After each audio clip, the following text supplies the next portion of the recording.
Hello friends, welcome to the Tech Listen channel. So friends, today I will talk about Thermaltake CTE C750 full tower chassis series.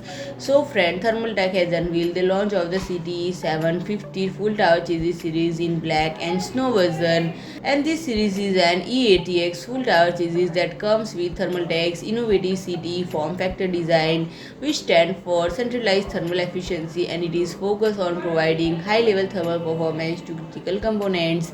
It is pre-installed with 3 of the latest CT140 cooling fans and can support up to 420 mm AIU radiators, and equipped with a pre-installed pump and reverse air bracket on the bottom, and it also is a superlative showcase for custom liquid cooling builds. And friend, this series utilizes a 90-degree rotation of the motherboard, allowing CPU and graphics card the critical heat source to have independent airflow paths by being moved much closer towards cool air generators from the front panel and rear panel respectively.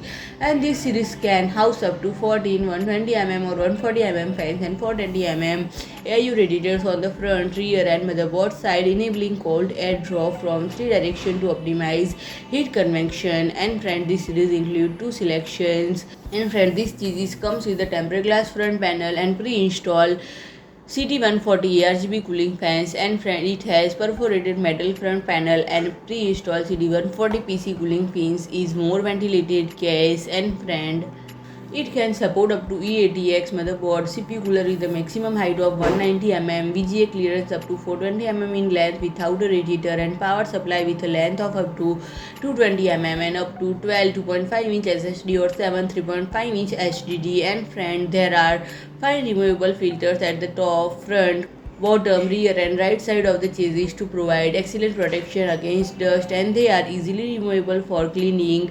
And for USB 3.0 ports, one USB 3.2 Type-C port and HD audio ports are placed on the top panel to grant direct access when needed. So friend, if you like my video, please do like, share and comment, and don't forget to subscribe my channel and press the bell icon.